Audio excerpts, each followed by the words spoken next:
நம்மூர் வணிகர்கள் தங்களுக்குள் ஒரு ஒருங்கிணைப்பை ஏற்படுத்திக் கொண்டு ஒருவரிடத்தில் இல்லாத பொருட்களை பிற நண்பர்களிடமிருந்து பெற்று அந்நிய வணிகர்களுக்கு அளித்தல் வேண்டும். ஆனால் அதே சமயத்தில் பிறரிடம் பெற்றுத்தரும் பொருட்களுக்கு லாபம் பெற முயலக்கூடாது.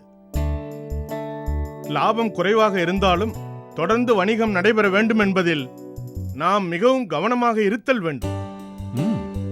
அதுவும் சரிதான்.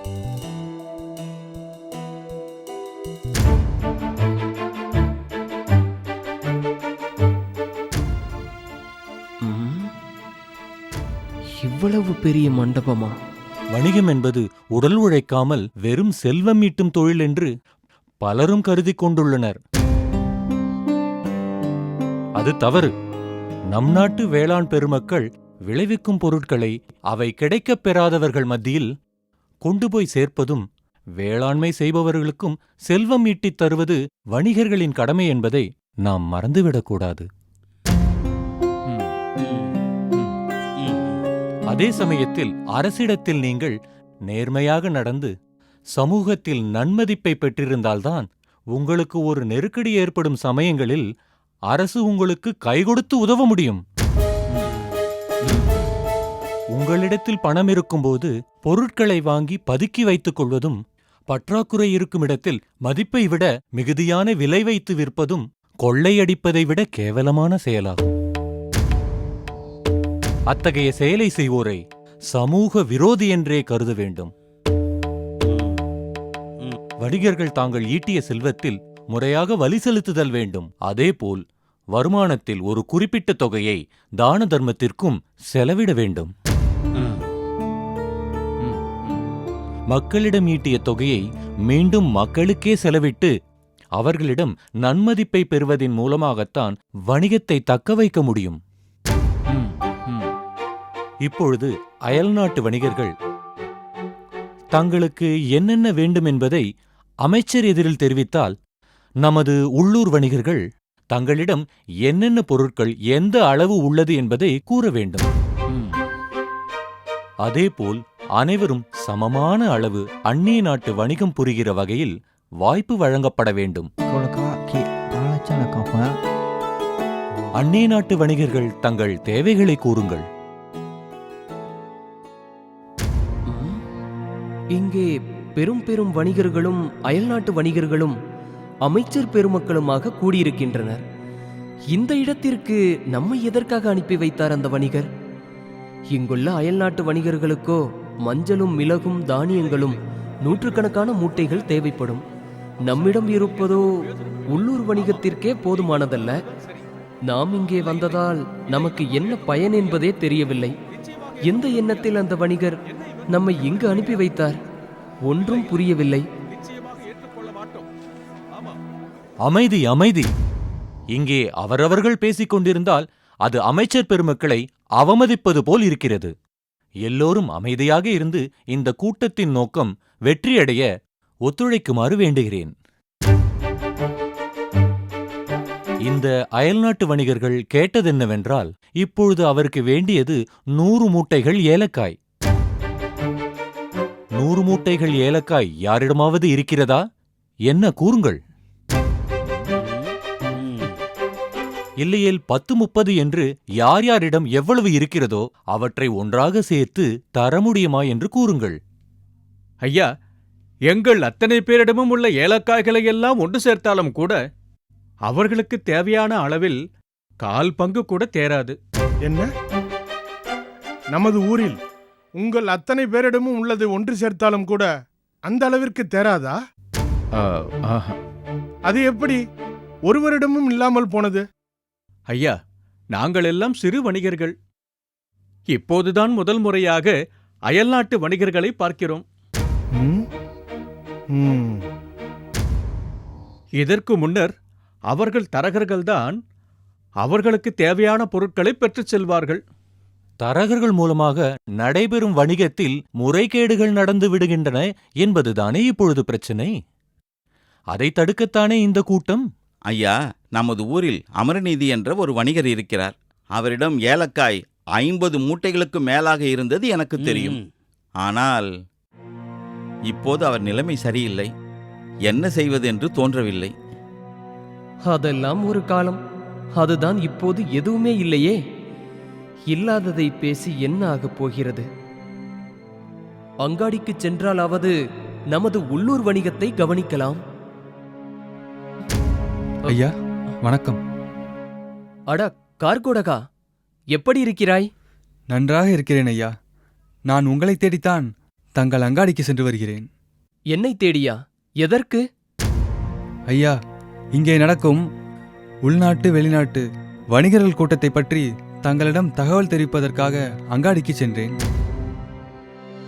நீங்கள் இங்கேதான் வந்திருப்பதாக சோமன் கூறினான்.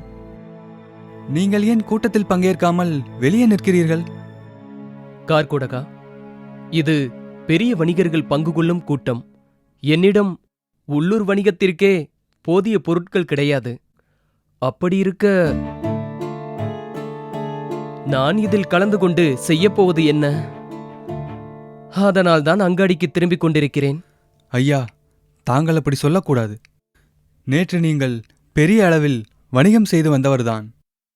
அயல்நாட்டு வணிகமும் செய்து வந்தீர்கள், நாளையும் செய்வீர்கள். எனவே நீங்கள் இந்த கூட்டத்தில் கலந்து கொள்வதுதான் நல்லது. உங்களுக்கு நான் ஏதும் சொல்லத் தேவையில்லை என்றாலும் ஏனோ கண்டிப்பாக கலந்து கொள்ள வேண்டும் என்று தோன்றுகிறது. ஐயா, தயவு செய்து என்னுடன் வாருங்கள்.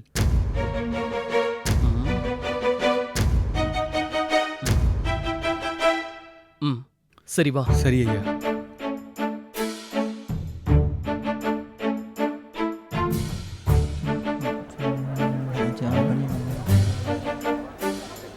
இவர் அமர்நிதி தானே? வணக்கம். வணக்கம். வணக்கம் ஐயா. இவன் எதற்காக வந்தான்? என்னவென்று கேளுங்கள். நீங்கள் அமர்நிதி தானே? ஆம், அவனேதான். தரித்திரம் பிடித்தவனுக்கு என்ன வேலை இங்கே? இவனுக்கு இங்கே என்ன வேலை? ஆ, இவனிடம்தான் எரிந்த பொருட்களின் சாம்பல் கூட மிச்சமாக இல்லையே. இங்கே வந்து என்ன செய்யப் போகிறான்? யோ, அப்படி பேசாதீரும். ஒரு மனிதன் பொருளாதார ரீதியாக தாழ்ந்து விட்டால் என்ன? எது வேண்டுமானாலும் பேசுவதா? அமரநீதி கண்ணியமும் நேர்மையும் மிக்க மனிதன். அத்தனை பொருள் இழப்பு ஏற்பட்ட பின்னரும் தலை நிமிர்ந்து நிற்கிறார். அப்படிப்பட்ட ஒருவர் நம்முடன் இருப்பது வணிக சமூகத்திற்கே பெருமை. அங்கே என்ன சலசலப்பு? யார் இந்த புதியவர்? ஐயா, அவர் பெயர் அமர்நீதி. முன்னர் பலமுறை அயல்நாட்டு வியாபாரம் செய்திருக்கிறார்.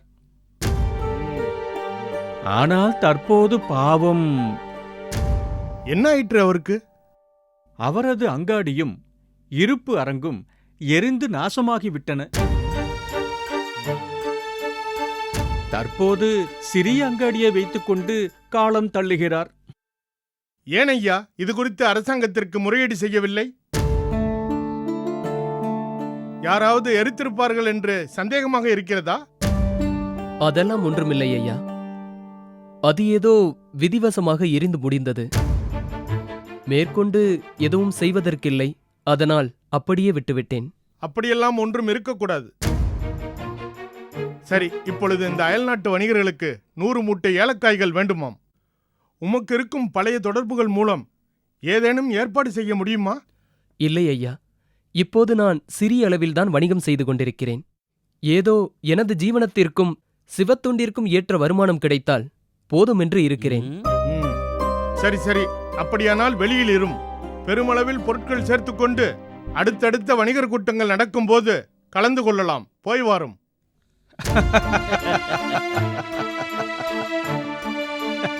ஏன் இங்கே சிரிப்பு? சிறிய வணிகர்களை இகழ்வாக கருதுதல் கூடாது. தகுதிக்கு மீறி புகழ்வதும் சாமானியவர்களை இகழ்வதும் வணிக சமூகத்திற்குள் போட்டி பொறாமை இருக்கக்கூடாது என்பதற்காகத்தான் நாம் இங்கே கூட்டத்தை நடத்திக் கொண்டிருக்கிறோம். இங்கே அத்தகைய நகைப்பிற்கு இடமில்லை.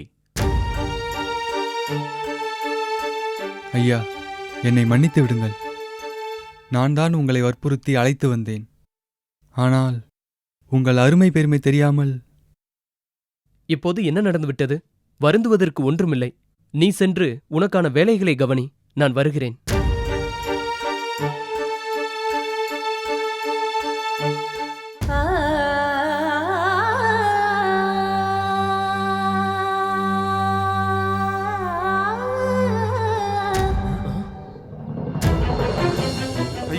என்னை மன்னித்து விடுங்கள். என்ன காரியம் செய்ய துணிந்தீர்கள்?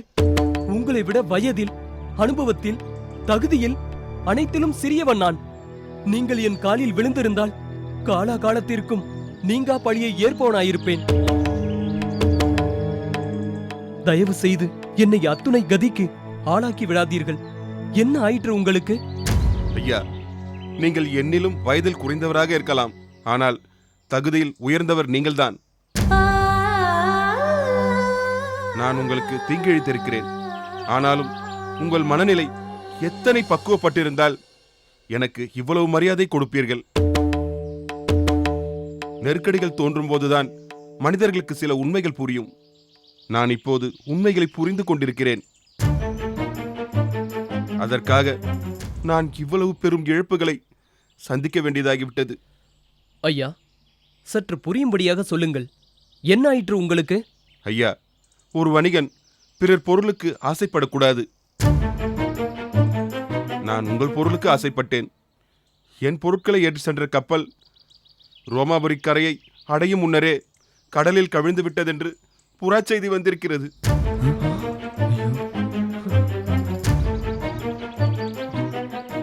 எனக்கு பொருட்கள் போனாலும் பாதகமில்லை. சரக்குடன் சென்ற கணக்கன் முத்தையனும் என் பணியாட்கள் இருவரும் இறந்து விட்டனர் ஐயா, இறந்து விட்டனர்.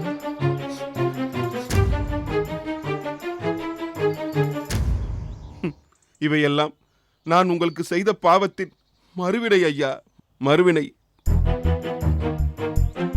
இந்த நிலையிலும் நான் உங்களை கையேந்தி கேட்பது எனக்கு மன்னிப்பு தாருங்கள் என்பதுதான். ஐயா, தாங்கள் அவ்வாறு சொல்லக்கூடாது. மன்னிப்பு வழங்கும் தகுதி படைத்தவன் அல்ல நான். காலமும் சூழலும் சிலரது தவறுகளுக்கு தூண்டுதலாக அமைந்து விடுகிறது. யாரும் செய்த தவறுகளை உணர்வதே தெய்வத்தை சரணடைவதற்கு ஒப்பாகும். தங்களின் மனமாற்றம் எனக்கு மகிழ்ச்சி அளித்தாலும் கப்பல் கவிழ்ந்ததால் தங்களுக்கு ஏற்பட்ட பொருள் இழப்பும் கணக்கர் மற்றும் ஊழியர்களின் மரணமும் எனக்கு மிகுந்த மனவேதனையை அளிக்கிறது. ஐயா, தங்களது பெருந்தன்மையான மனதை நான் உணர்கிறேன். தங்களின் இருப்பு அரங்கில் இருந்து நான் கவர்ந்து வைத்த பொருட்களுக்கு நிகரான மதிப்புள்ள பொருட்கள் என் கைவசம் உள்ளது. தயவு செய்து மறுப்பு கூறாமல் அவற்றை பெற்றுக்கொள்ள வேண்டும். ஐயா, தாங்கள் தவறாக எண்ணக்கூடாது. நான் இப்போது மனநிறைவு தரும் வகையில் வணிகம் செய்து வருகிறேன். இதுவே நான் புரியும் சிவத்தொண்டிற்கு ஏற்றதாக இருக்கிறது. இதுவும் போக தாங்கள் இப்போது பெரும் பொருள் இழப்பை சந்தித்திருக்கும் நிலையில் அந்த பொருட்கள் உங்களிடம் இருப்பது உங்கள் வணிகத்திற்கு பெரிதும் பயன் தருவதாக இருக்கும். தயவு செய்து அவற்றை நீங்களே பயன்படுத்திக் கொள்ளுங்கள். இல்லை ஐயா, தங்களுடைய அக்கால் என்னிடம் வந்து அவற்றை கேட்டபோது அவர்களை அவமதிக்கும் விதமாக பேசிவிட்டேன். அவர்கள் பட்ட மனவேதனையும் அவர்கள் இட்ட சாபமும் தான் என்னை இந்த நிலைக்கு ஆளாக்கியிருக்கிறது. எனவே உங்கள் பொருளை நான் உங்களிடம் ஒப்படைத்தால்தான் என் மீது உள்ள பழி நீங்கும். தயவு செய்து அப்பொருட்களை நீங்கள் ஏற்றுக்கொண்டு தான் ஆக வேண்டும். அவற்றை கொண்டு இங்கே வந்துள்ள அயல்நாட்டு வணிகர்களிடம் வர்த்தகத்தில் ஈடுபடுங்கள். வாருங்கள், உள்ளே செல்லலாம். ஆமையா, இவர்கள் சொல்கிறபடியே நீங்கள் அயல்நாட்டு வணிகத்தில் ஈடுபடலாம். வாருங்கள், உள்ளே செல்லலாம். ஐயா, நீங்கள் கூறுவதில் எனக்கு சற்றும் உடன்பாடில்லை. என்றாலும் தாங்கள் மிகவும் மனவேதனையுற்ற நிலையில் விடுக்கும் அழைப்பை என்னால் மறுக்க முடியவில்லை. அதெல்லாம் இருக்கட்டும், வாருங்கள், உள்ளே செல்லலாம்.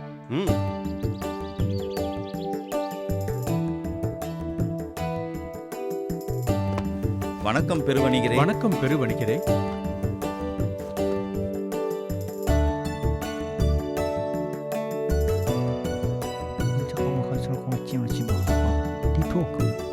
இவனுக்கு இவரோடு என்ன வேலை? யார் இவர்? ஏதோ மிகவும் முக்கியமான நபர் போல் தெரிகிறதே. ஆம், இவ்வட்டாரத்திலேயே பெரிய வணிகர். இவர் பெயர் ராஜதுரை. பல தலைமுறைகளாக வணிகம் செய்து வரும் குடும்பத்தை சார்ந்தவர். அவரிடம் இல்லாத பொருட்களே இல்லை. அந்த அளவிற்கு மிகவும் புகழ் வாய்ந்தவர். அப்படியா? ஆனால் சற்று முன் வெளியே அனுப்பப்பட்ட அந்த சிறிய வணிகருடன் உடன் அழைத்து கொண்டு வந்திருக்கிறாரே, ஏன்? அதுதான் எனக்கும் புரியவில்லை. அனைவருக்கும் எனது வணக்கம். நான் இங்கே உள்ளே நுழையும் போது எனக்கு மிகப்பெரிய வரவேற்பு அளித்தீர்கள். காரணம், நான் பாரம்பரியமிக்க பெருவணிகன் என்பதால்.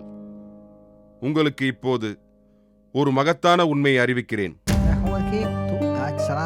எனது சரக்கு ஏற்றி சென்ற கப்பல் கவிழ்ந்து விட்டது.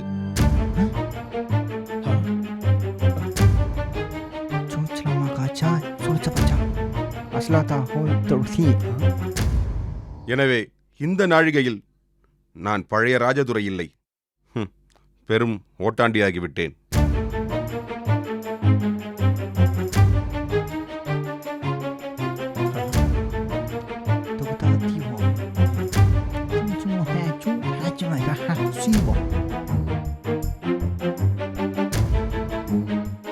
இந்த உண்மை தெரிந்திருந்தால் எனக்கு நீங்கள் யாரும் மரியாதை செய்திருக்க மாட்டீர்கள்.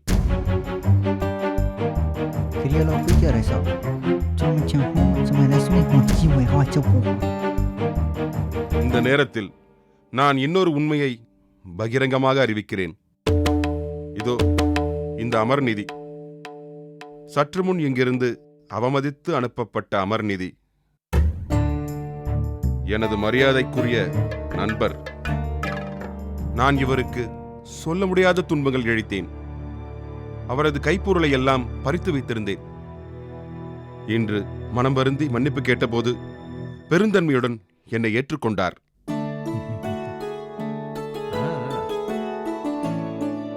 உங்கள் யாரிடமும் இல்லாத அளவிற்கு உள்ள இவரது வணிகப் பொருட்களை நான் திருப்பி அளிப்பதாக கூறுகையில் அதனை ஏற்க மறுக்கிறார்.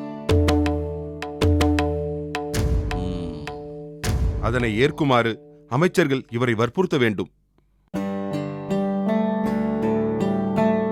அப்பொருளை இவர் ஏற்றுக்கொண்டால் இங்கே வந்துள்ள அயல்நாட்டு வணிகர்களுக்கு ஏற்பட்டுள்ள பொருட்பற்றாக்குறையை நிவர்த்தி செய்துவிடலாம். அமரநீதியாரே, அவற்றை ஏற்றுக்கொள்வதில் என்ன மனத்தடை? பொருட்கள் மீது பேராசை கொள்வதுதான் அறத்திற்கு எதிரானது. ஆனால் நீங்கள் இழந்த பொருள் உங்களை தேடி வந்து அடையும் பொழுது மறுப்பது நீதிக்கு புறம்பானது. எனவே அவற்றை ஏற்றுக்கொண்டு இந்த அயல்நாட்டு வணிகர்களுக்கு விற்பனை செய்யுமாறு இந்த அரசின் சார்பாக உங்களுக்கு உத்தரவிடுகிறோம். அரச உத்தரவை நான் ஏற்றுக்கொள்கிறேன்.